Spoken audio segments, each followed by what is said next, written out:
Hello, everybody. Welcome, welcome, welcome. Happy Friday. Hope you're well. Hope your gut is well. Hope your family's gut is well. And beyond, we're going to be talking about a lot today. Today's topic is really one that's close to my heart for many reasons. Um, Today's topic is one that affects definitely us. If you've been following us for a while, today's topic on our Good Gut Live is really how can really kids, we're focusing on kids, have a good gut. I think the official title is actually how can kids have the best gut health? And that's really what we're going to be talking about today. So how can kids have the best gut health? Their good gut, where does gut health come from? We're going to have a guest join us. So we're excited about that.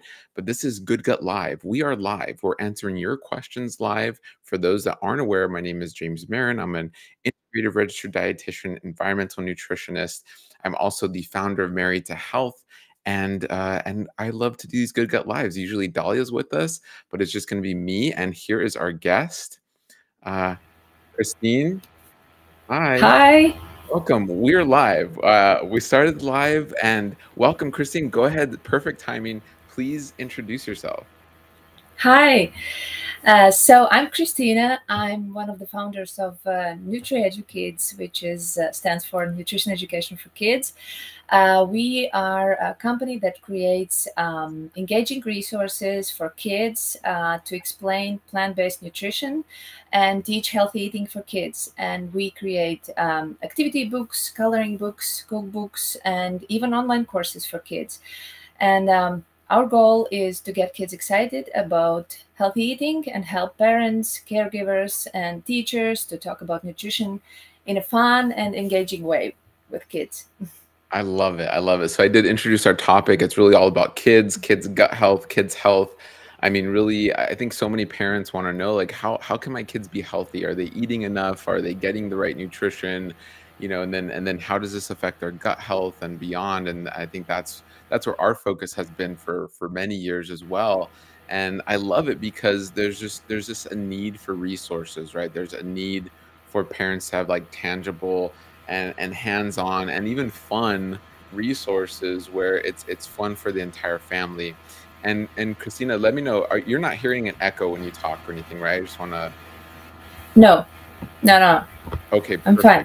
Perfect, excellent. Okay, so I just wanted to take care of that. But beautiful. So guys, so if you're watching this, wonderful. We're gonna show. I mean, I have some of like the NutriEduKids cool booklets and guides. But if you're just listening, they have just really cool guides. But I want you, Christina, to update us. I mean, you guys have kind of changed some things. So just so we're clear, I know you gave that wonderful intro. That's great. But like, what are parents getting? Like, what resources do you have currently right now for parents and kids? Yes. So our main resource is now an online course for kids. It's completely free and available on our YouTube channel. And the course is designed to be very simple and engaging for kids. It's focusing on vitamins and minerals, and it explains what these nutrients are, explains their health benefits and how they work in their bodies. And we make this come alive by showing how fascinating the inside world of our bodies is, and using visual animations to demonstrate, for example, how iron helps carry oxygen from lungs to the rest of our body, to illustrate how important nutrition is and how the impact looks inside our bodies. I think that's the most effective way to talk to kids, and I think animation also helps that. And we also highlight which plant-based foods are rich in these nutrients and include fun nutrition facts like the difference between whole and refined grains. And each vitamin and mineral has its own short video, and we have introductory videos for both vitamins and minerals, and they explain what minerals are, for example, where do they come from, and where can we find them. And to make learning even more fun, we offer also printable activities for each video. Kids can color foods and engage in fun activities while watching the video or after watching it. And yes, we also have books, but printable activities are really very useful also to use in schools. We have also teachers using these videos as showing kids in schools like nutrition lessons. They are very short, very easy to understand, and you can use printable activities also to complement these videos. I love it. And guys, to reiterate, free. Like we're not selling Yeah. anything, or like use the code down below and or use the link and sign up and pay. Like you guys really had it on your hearts to make this free. Like this is a free resource. I just want to reiterate, where can they find this? Where do they go to find this free resource? Yes, you can find all of our resources on our webpage. You can go to nutriedukids.com and find all courses, all books, all printable activities we have. And there's also a link to the course on our YouTube channel. I love that, and there is a link down below in the description. So after this, if you're listening to this later, watching this later, or even right now, you should be able to see the link down below in the comment and the caption section. So it's so wonderful, and I want to know. I mean, like, how did this all start? I mean, I know a bit, but I mean, let everyone. Where did this all start? Like, where did you guys come from with this wonderful resource? Yes, so it all started with my journey into plant-based nutrition. About 8 years ago, I went plant-based and became really passionate about it, as many of us plant-based people do. And I went study plant-based nutrition at Cornell University and continued my education with several other online courses. And as a mom of three, I have three daughters. I was also interested in children's nutrition, and I studied also child nutrition and cooking at Stanford University. But the idea of the company came from the school my three daughters attend, and it's quite a unique school. It's like a mix of homeschooling, co-op, and like a private school. It's founded by parents, and it's heavily focused on sustainability. They provide vegetarian meals in school. They are trying to use as much as possible local and organic produce, and also kids learn gardening there.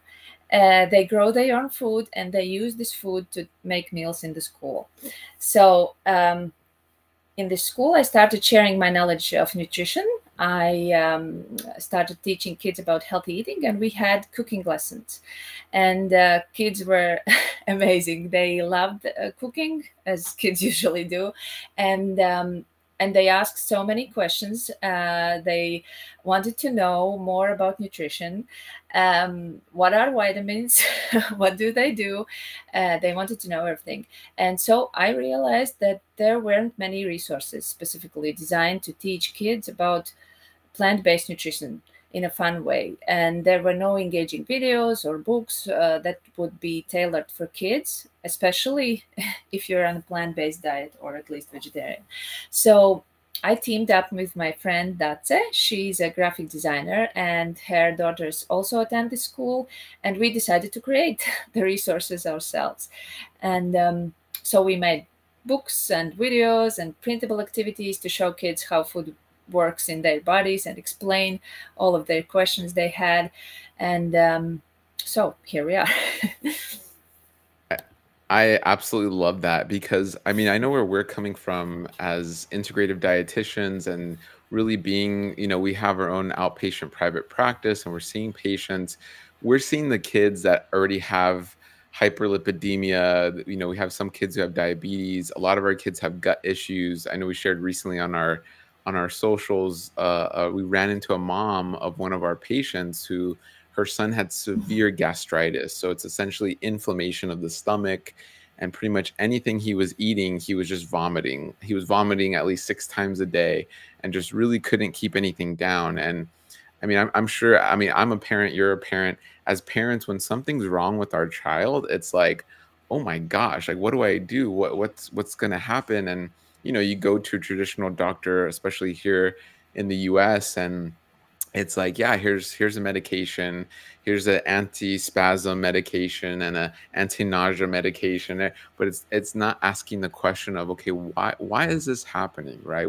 What's going on? What is he eating? What is he doing? And like, you're kind of sharing your kid's school sounds amazing. Like, that is like an amazing school where they're factoring in, oh yeah, the environment matters, right? Gardening and soil and food. And then I'm sure they get into other dynamics of community and socializing and just all these factors that we just so quickly overlook, and especially our healthcare system really overlooks. So it's so vital. And so we're seeing the kids that already have some issues going on, but we get that question all the time, which is like, how do we prevent this? What do I feed my kids? What should I be doing? And it's so important to have a resource like this, and especially for it to be free. It's great because we try to answer messages and give resources as much as possible, but you guys have really done a good job. Like, it definitely has our stamp of approval of, and I know you've also, and you can even talk about that some more. You've met with other dietitians to vet this and look this over and just kind of go like, hey, is this correct? Is everything we're putting together like evidence based and sound nutrition advice? And I think that's so amazing. It's so wonderful. But I don't know if you want to expand on that more. Yes, yes. No, we're really committed to making sure our content is reliable and based on solid science. We use books written by plant-based dietitians and use research, and we also have a dietitian that checks everything, if it's accurate, all information. And it's very important for us because, as we know, nutrition is the field in which misinformation is very also, yes, popular, Yeah. if you can say that. And it's very important because if you don't teach that to kids, like early on and in school, the misinformation later on have a direct impact on you. So it's very Mhm. important, yes, to keep this scientific background for us. Yes. I love it. I love that we're live. We have a question since we're on the topic of like the school and what you mentioned. A question came in. Do you find that gardening and cooking are essential parts of nutrition education? What are your thoughts on that? Absolutely. Absolutely, yes. And that's why we are also making cooking part of the education process in our books.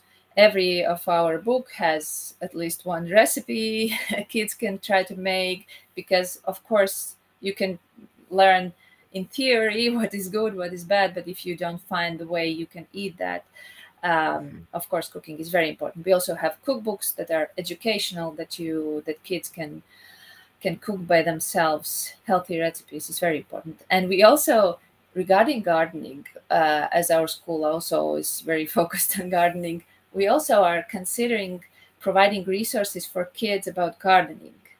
Uh, About that's gardening? making, yes, about Love it. gardening, how to plant, how to grow, and how to eat, and Mm. what's good in that. So hopefully that goes.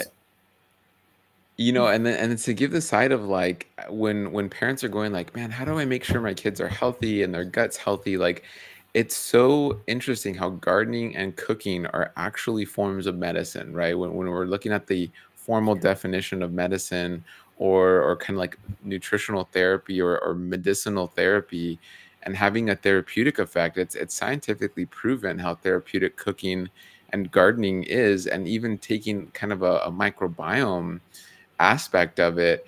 I think so many of, especially our younger people, I know I have teenage nieces and nephews, but we're seeing this in the data where they're not really taking the time to chop and smell and taste as they're preparing. And it doesn't have to be this intricate, you're making everything from scratch, but even just putting something together, whether it's like a quinoa salad or or another type of like Buddha bowl recipe that you're putting together, you're smelling, you're tasting, you're preparing. That is preparing your digestive tract, right? That's preparing your gallbladder, it's preparing your enzymes, it's preparing your stomach acid. Your salivary glands start to salivate, right? You start to release these enzymes and these juices in your gut, and you're preparing for healthy digestion. I think so quickly it's like, oh, you hungry? Yeah, we're hungry. Let's go to the drive-through and pick something up, and we're just eating it before we know it. And so, I mean, just the cooking itself is one way to ensure your kids' gut health is amazing and overall health is amazing. And then the gardening aspect, right? Allowing our kids to play in healthy soil is scientifically proven, right? It's shown in the literature that we are obtaining a majority of our microbial species from our environment, right? Our environment is literally shaping our gut microbiome, and the soil is a massive, both direct and indirect, I would say, contributor to that, just because the soil is what's shaping the food microbiome that we're eating. And then we can have direct access to the soil, which shapes our microbiome directly. And ideally, you are playing, like your kids in an organic garden where there's not pesticides and herbicides and rodenticides, and they're able to dig in the garden. I'm sure some kids young enough eat some of the soil, it goes into the mouth and and makes its way there. So that's so important. But I mean, we've been doing this for thousands and thousands of years. This is how our kids grew up, right? There wasn't, 1,000 years ago, a laminate clean floor that was just bleached, right? Our kids were on dirty floors, on clay floors, on soil, on hay, getting dirty and really, really being connected to that earth and that soil. So I mean, yeah, this is a long-winded way, but yes, I mean, to that question, and just taking that factor of the health and the microbiome factor is massive. And then the end product of all this is healthy food, right? And you're getting this beautiful, healthy food by gardening and by cooking, in which you feed your family. Is that something would you guys say you have that ideal family? Is that something you'd say you do more often than not, is like you're growing the food and preparing the food on a daily basis? Yes. Yes, Awesome. we have a garden, small garden, but Love still it. trying to do our best. And um, actually, I have three girls, and they um, each have their own little garden where they choose what to plant, how to grow, and then they eat what they want. Oh, So that's great. I think yes, and what you mentioned, yes, that's very important. And I think these two, gardening and cooking, essential life skills, Mm. and we are lacking these skills, and each year less and less. I think they do not teach that in school, and it's really very important. Wow. Yeah, I think so. I mean, I think more schools now have gardens, but the amount of time and exactly what's being taught, I think, is variable and questionable. But yeah, I mean, we've said for many years, I mean, teaching your child how to cook is just as essential as reading and writing and math, right? I think we can even extend that to gardening, like teaching a child and really knowing how to grow food. I think we see it as like a hobby, but really, I mean, if we didn't know that, if we weren't as good as we are today at growing food, we wouldn't have food, right? I think today we have the luxury of many people seeing gardening and growing food as a hobby, but it wasn't that long ago, it was an essential activity, right? For like for us to Yeah. live. So it's crazy how just over, several decades it can shift so rapidly. But wow, it's pretty amazing. I mean, I would say it is vital, it's essential. And not only that, I think it's a missing key to when we're seeing in kids' gut health, we are seeing more kids with, like I mentioned, gastritis. We're seeing more kids with constipation, picky eating, eczema. You hear the term colicky babies, and really a lot of it has to do with food intolerances that the mother's experiencing, with histamine issues the mother's experiencing. It can go pretty deep and down into the weeds, but overall, why NutriEduCids is so important is really the research is very clear in the first 1,000 days. And so the first 1,000 days of life, and if you've been following us, for whoever's listening and watching, you know we've talked about this a lot, but the first 1,000 days is really key to the growth and support and maintenance of the gut microbiome. And so what is mom doing the first 1,000 days? What is the baby doing and eating, which obviously mom and dad and caregivers have control over. And so NutriEducades is here as a resource of going, hey, caregivers, hey, mom, dad, hey, who's taking care of this baby and this child? Here's a really good foundation of understanding when the child's old enough, but even for the parents and caregivers, and then kind of, yeah, going into a plant-based diet where we feel very clear, and the literature, at least for right now, and we feel very confident in it, that it's very clear like plants are the way to go. How do you guys feel about that? When did that light bulb really go off for you, and what was it that kind of was like, oh my gosh, plants? And that's so important. Has it always been that case, or was it something that happened? No, it was for me. It was I also faced some gut health issues, but small ones, Mm, nothing major. But I was also always constipated and didn't feel well. And then I started reading, and only then, at 30 somewhat years, I learned that nutrition actually has some importance in that, mm, and that was like a reveal for me. And mm, that's I think that's the most important thing, that nutrition education doesn't really get much attention in the curriculum in schools until kids are around, I don't know, 15 years old, and even then it's very limited, at least here in Europe. And it was also for me, I was not learning anything about nutrition in school. I didn't know mm, anything, and only when I was adult I started to learning. And yes, as I was learning about plant-based nutrition, it was obvious that the amount of vitamins and minerals and phytonutrients and everything they do in our bodies is exceptional.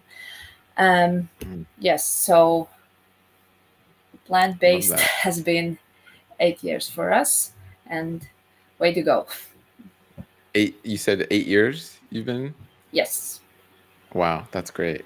That's wonderful. I mean, it is. It's so important. And then what, I mean, you feel like your kids, did you do like a plan, or how old are your kids again, Christine? Oh, my oldest will turn 15 this year, Nice. and middle one will be 12, and the youngest one is 9. So Oh, I pretty love it. big. Yeah. Yes. I'll only ask that because, yeah, so you've been like 8 years on this journey. So it's nice to see like you do have like an older one where she was old enough to be like maybe noticing some of the changes. And then you kind of have this gradual where as you had more kids, it's like, nope, this is just life, like there's no change to make, right? So it's always interesting, that dynamic. And we have patients like that where they have an older child who's like 18, and then like a 14, and maybe even a younger who's like 6. And it's interesting how they had to kind of shift, like, oh, I wish we would have done this sooner for our older Yes. child, and I wish so that dynamic where the older child remembers the hot pockets. Or I mean, I know for us, like, we had the junk foods, right, like the, or the Dahlia doesn't like the term junk foods, but I mean that's kind of how we called it when we were younger. I mean, it was just like the hot pockets and the pizza bites and lots of cheese and dairy. I consumed a lot, lots of sugary cereals. I was always eating Capri Suns and drinking, Sunny Delight, and all these really hyper processed foods. And so how is it? I mean, do you kind of see that dynamic in your kids, or would you say it's Yes. pretty smooth? Or yeah, what do you? No, it was very hard, really, as you told, for older kids to to agree on this new path. But the younger one, the most healthiest one, yes. And what you said, I wish I would we would start this plant-based journeys earlier. Definitely, yes. That was the same for us. But you know it's cool, and for anyone out there, I mean, again, I know how difficult it can be because Layla, our daughter, has grown up because we've been 13 years plant-based. So Dahlia had a completely plant-based pregnancy. Layla's grown up. I Oh, mean, Layla's never even eaten beef, chicken. I mean, there's things she's never touched even by accident. So it's pretty unique. I mean, I'm like, wow, how does that feel? You know, and she's the healthiest one of us all. She has energy and she does taekwondo. She just got like her green black belt in taekwondo. Like she's amazing. And it's like you have this little case study, right? Putting on my like yeah. scientific hat. It's like, wow, like for you, you have three case studies, right? You go, the older kid started this way, the middle, and the youngest is the healthiest. And it's like, oh, wow, what did I do differently? And you get to actually like see it kind of play out, which is so cool. So for all of us with kids, you're kind of like modifying their diet and tweaking things, and you kind of see it in real time, in real life, kind of play out, whether it's their dental health, their bone health, their energy, their focus. And obviously every kid is genetically unique, but that lifestyle factor plays such a massive role. Like what I mean, you have three, and wow, we just have one. I can't imagine three. Three is amazing. What would you say is like what's the biggest way you stay kind of on track or kind of keep everyone just really excited about the food or understanding, I guess, and educating your own family? Like what are some of your top tips for that and just helping with your kids and family? Yes, so the biggest struggle was to find foods they like, Mm, kids who are not used to them, how to incorporate them. So my biggest advice is to experiment with food, mm, include kids in the process of experimenting in cooking, so if they participate in cooking, they will most likely eat the food they prepared, not the food that you secretly hidden some healthy stuff inside there. So that was for us, but we are not there yet. For some kids, it's still hard to be 100% plant based. So oh I yeah, think the gradual approach is also, for some families, better than one night over. totally agree. um, yeah. So I think gradual approach, educating and experimenting together in kitchen and cooking. That's that's the most impactful for us, was at least. Hmm. I love that, and I think, and that's where I mean we would totally agree. Where in no way, shape, or form is it about removing or decreasing foods. Like for us, our approach has been add foods, right? Because there's so many foods to add. There's so many kids out there from any age range, whether they're 1 or they're 18, who are not just adding or they're not aware of all the plant foods out there. You know, we were just getting, because here is stone fruit season, we're getting like peaches and nectarines and pluots, and we have, it's summertime, so Layla's friends are coming over and she's out of school, and so many of her friends are like, what is that? And it's a pluot. I don't And we're know like, what is that. a pluot, yeah. So it's a hybrid fruit. It's a plum and an apricot, and they made a Oh, pluot. So in Southern California, we have lots of pluots, and they're delicious. They almost look like little. They could be purple. They could be kind of more yellow, and they'll have kind of spots. They kind of look like a plum. Yeah, they kind of look like a plum apricot, and they're delicious. They're so good. But so many, yeah, so many aren't aware. Oh my gosh, there's pluots, or there's, I mean, there we have like five different cherry varieties, and they're like, why does this cherry look like orange and pink and they're just looking at all these fruits, and it's like, wow. And especially here, we're in Southern California. You just go to the farmers market. We go every Sunday, and it's right. It's like a couple blocks away, and you have this massive variety. So all that to say is like we're not saying, yeah, ditch the dairy right now, ditch the meat, ditch that, like no, we're saying add, like add as many plants as you can. Teach your kids about the plants. Visually have them see it, whether it's on a workbook or on a video, or you're going to the farmer's market and taking a look, and kind of like you're saying, introducing them and creating that variety. And then even better, get them hands on with it. have them taste and smell it, even if they just look at it. So, really the standard of practice when it comes to pediatric nutrition is a child looking at a food is them trying the food, right? And in our recommendations when it comes to pediatric nutrition, it's like, if a child looks at a food, they've tried the food. And ideally they're going to try the food 30 times. That could be another look. Maybe it goes up to 10 times they're just looking at it. And then the 11th time they actually touch it.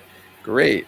Maybe by the 20th time they're going to finally put a piece in their mouth and taste it, right? So it's this idea, and we echo this over and over again, to not give up. Like, I think we're so quick to give up. And going back to our previous analogy of like how we both were saying how vital cooking is, it would be like your child learning math, and the first problem they solve and it's too hard, okay, don't try that problem again. It's like, no, but we hear parents say that quite often, where they Yeah. tried the cherry tomato, and they're like, oh, they don't like cherry tomatoes. It's like, they only tried it one time, right? So how do you know if Yeah, they I if agree. they don't like it, right? I mean, do you see that in like friend groups or family members who are kind of a different mindset, or would you say you found a big tribe where you're kind of all of the same mindset? Now I see my oldest daughter changed school recently. She went to the Mm, public school because our school is only until age of 12. So, and it was quite a change. Yes. So yeah. they have they have no garden, no cooking, no education. So yes, it was a challenge. So it's definitely it is a challenge. Lack of education and nutrition education, and at the same time they are not educated in nutrition, but at the same time they're bombarded with an overwhelming number of unhealthy food commercials. It's like everywhere, right? And Everywhere. yeah, unhealthy food is cheap and easily accessible, but organic and local, you have to grow, you have to go to farmers markets. It's complicated. Oh yeah. But unhealthy food is easy, cheap, and available. So Yeah. it's really a challenge. And what we're trying to make available information, at least for kids and parents, and to inspire them to try healthy food, to understand why it's important. Hmm. So, I love that. What did you notice? Yeah, going to a public school, like what what was something that happened? uh, the food there is very cheap, basic, no colors, no plants, almost like basic meat and potato Wow. kind of meals. Yes, and yes, that's enough. Wow. So like bland, yeah. I mean, Yeah. and that's why. And welcome, Layla. I told Layla she could join. This is my daughter Layla, because I thought it was very pertinent. Hi, Lil. So this is how you guys know it's live. She just popping in live. I love it. And we're talking. Yeah. So Layla, what do you notice? So Layla goes to a private school, but she was at a public charter school. What did you notice about what kids were eating, and how was it different from what you were eating, or what would you At think? the public school or Yeah, at the private school?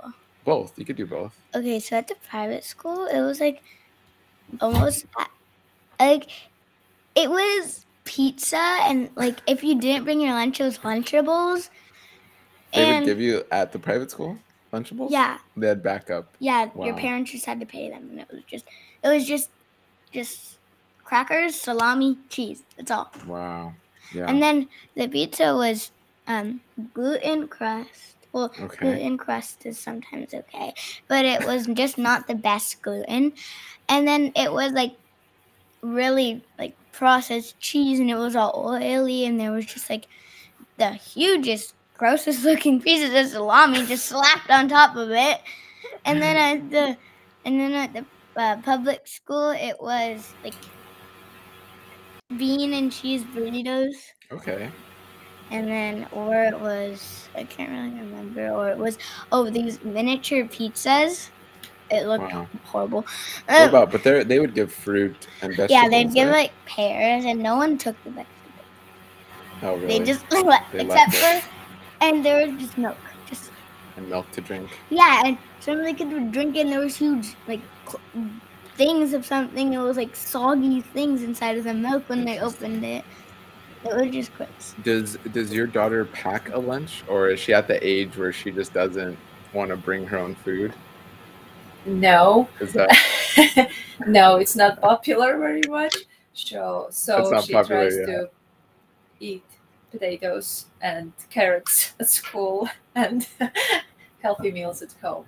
So Wow. kind of mixing it. Yeah. Yes, No, it's real. I mean, this that's this a is challenge. real. It's a challenge. It's what many of us face, and we have that. Luckily, I mean, we'll see what Layla has in store when she gets older, and we know. I remember that just trying to fit in and be cool, and be with that group mindset. If no one's eating lunch, you're not going to open up your lunchbox and go, "Hey guys, I brought my quinoa and my lentils," and Yeah. it's just not something you do. Or I mean, some kids do, and that's great. I know Layla brings her lunch, and she's really proud of it. And she's had some of her friends tell her, or I mean, you can share. What were some comments you get about your lunch? You eat so healthy, and sometimes the mean people say like, "Ew, your What- lunch looks disgusting." Okay. What Uh, else? So you got some mean and some positive. yeah, and then there's this one girl named Zara. She's my friend, and she's been coming over a lot, and she like loves my lunches. And Yeah. when she comes over, she tries eating the healthy food, Wow. but sometimes she doesn't like it. Yeah. Yeah. And that's real. So I mean, it's yeah, you get both sides. Like like even with people watch our videos, you'll get healthy comments and great thumbs up, and others who are like, plants are terrible for you. So Yeah. everyone has a comment, right? So it's always a challenge, but I think it's being consistent, right? That's a message we're always kind of educating on, is that consistency. It almost goes back to when they're toddlers and babies trying foods. It's just being consistent. It's in the home. You're educating. You as a parent are really representing and helping them by seeing you do it, right? First and foremost, what we're eating, what we're purchasing, what's in the home, and we just continue on. There's times Layla's tried some of her friends' snacks, and we're like, oh, you probably shouldn't eat too much of that, but a little bit is not gonna kill you.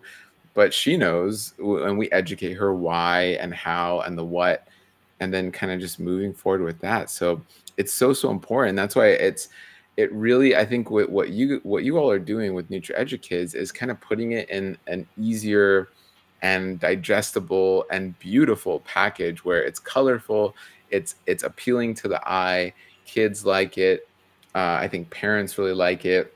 We did have another question. This is a perfect way to answer this question, I think. Which is, do you know if schools use the resources you provide, or is it geared more towards individual households? So is that could for example, like teachers in schools pick these resources up, or is it more just geared for like parents and families? No, it's really pretty much very useful for schools, because we also tested in our school these resources for our kids, and we created them the way that you can use them in camps, in homeschooling, in at home, and teachers can show these videos, and they can get printable materials and print out printable activities, coloring pages, and hand out to as many kids as they have in class. And the videos and printable activities work very well in class. Easy to use, and we have also a cookbook that comes with printable activities, that if you have option in school to cook with kids, it's like an educational cookbook, and you can print it out and hand out to kids in schools very easily. That's great. So I mean, so yeah, to reiterate that, so yes, so if you're like, oh my gosh, my homeschool co-op, my Montessori school, because I know we have that here in the US as well. Like we have the Montessori where it's a little more unique and they have gardens, and or we have the co-op where one day you can go to the farm and the next day you go on a hike and you're learning about nature and you're kind of doing your own curriculum, or homeschooling. There's charter schools, there's private schools. So that's amazing. NutriEduKids resources can work for your teacher and your overall school. It can work for you as a parent and your family. What did Layla's looked at the workbooks and the coloring books and the resource. What do you think of the Nutrition Kids? They're really fun. Sometimes if I wake up super early and I like look in my parents' room and my parents are still asleep, I just go downstairs, get my markers, and just color So it's on the fun to books, color. and I just look at the things inside. Love it. That's a very honest review. I love it. We did not put her up to that review. We did not know that while we're sleeping, she's getting the Nutrition Kids books and coloring them. That's awesome. Well, I love it. Yeah. I mean, and Kristen, so remind people where they can find the videos or the course, I should say, and the resources. Yes, you can go to our webpage, nutriedukids.com, and find all our resources there, starting from videos to books and printable activities for kids. Awesome. Very cool. Well, Can I it's show? been great. Yeah, Can I you want to show show one of everybody them? my favorite one? I like this one. Yeah. The nutrition activity book. I think this one you can't really see on top, but learn all about vitamins. But some of these you can purchase as well. Is that correct?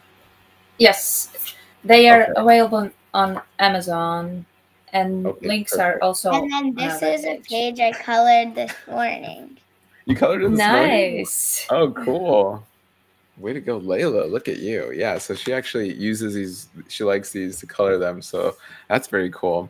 And Layla, what about, I'm going to put you on the spot a little bit before we leave. I mean, what's something you feel has helped you to stay so healthy and eat healthy, and any parts of wisdom you'd give to kids out there, parents listening? Oh, what do you mean? Anything. Like why do you eat healthy? What keeps you wanting to eat healthy or helps you to eat healthy and It makes nutritious? me feel good, and it gives me a lot of like energy. Okay. And when my parents eat they make it in like really delicious ways. And like you don't with plants, you don't have to like get a whole thing of lettuce and just bite out of it. You can like make maybe like a healthy pasta or a healthy heart of palm like little salad, because I really love like salads and stuff like that, or we can make like bowls and stuff like that. So you're feeling, so I think what Layla's saying, yeah, you're feeling the outcome of eating healthy, like you feel good, and then your parents know how to cook. So parents learn how to cook, and your kids will feel good, and that's really helpful. So I feel like this is almost a journey you are doing with your child. This is a journey you're doing with your family, where you're walking the walk and talking the talk, and your kids are gonna see that. They're gonna feel it. They're gonna see it. They're gonna taste it. And I think that is a really good tidbit. Kristen, any parting words of wisdom? Like, I know you mentioned some really good tips earlier of just, keep introducing, keep trying, diversifying. Anything else you'd recommend with 3 kids who you're really in this day to day. Anything else you share as a tip? So I really hope that parents will try our resources, because they are a really easy way to introduce kids to healthy eating, and seeing the impact these resources have on children's understanding of nutrition, and their willingness to learn more about healthy eating has been also rewarding for us. And even if we as a society can't easily change the entire school system, and we as parents can educate our own children and make a difference. So I think we can try to do this step by step, by small steps every day, teaching, cooking, gardening together. I love that. I wanna add to that. I mean, just to echo on that, it is because I think we can get so caught up in like, oh my gosh, the school system, and especially in the US, the food, or the school lunch program, right? And oh my gosh, it's such a mess, and it's so horrible, and we get so caught up in these big institutions, but we really overlook, okay, what can we do every day in our home, right? What's our meals looking like in our home with our kids? Oh, my daughter who's 26 is going to be pregnant. How's her nutrition? And how can I just be a role model for, whether it's your older kids or younger kids. I think that is so important, so powerful. And I mean, just a very clear message I think we can all get behind. So uh, thank you so much. This has been great. I love it. We love it as Married to Health. We're all about educating families, educating kids, helping families and kids just really grow in plant-based nutrition. And really the secret, one of the big ways to help with your child's gut health is introducing them to plants, really. I mean, that is really the name of the game. If they like tomatoes, give them tomatoes and find 5 other varieties at the market, at the farmer's market, right? If they're enjoying broccoli, introduce them to all the cruciferous family. And it's really cool to see NutriEducate's resources introducing them to these family members, these cousins, all these different varieties of fruits and vegetables and nuts and seeds and beans and peas and lentils, and the list goes on and on with all the different types. So it's very important, and it's as simple as that. It's a great starting point. And I want to thank you again for coming on and joining us, and all the hard work that you guys are doing and everything you're putting out. I'm excited. Now that you said it, I'm going to be really excited to see the gardening, kids gardening. No pressure. I know it can be a lot of work. We have other exciting resources coming. We're partnering with NutriEducates to bring you a really exciting resource as well. So stay tuned. Click below to visit NutriEducates. Click below if you're not already signed up to our newsletter, and click below to subscribe and like and share this with a family member who's like, where do I start? What do I do? It's as simple as just introducing a new plant food, and really supporting your kids with plant foods. So thank you again. This has been great. Thank you. Thank you all for listening and joining. You can catch Good Gut Live every month here at Married to Health, and we'll see you all next time. Remember to heal with each meal. Thank you, everybody. Bye. Bye.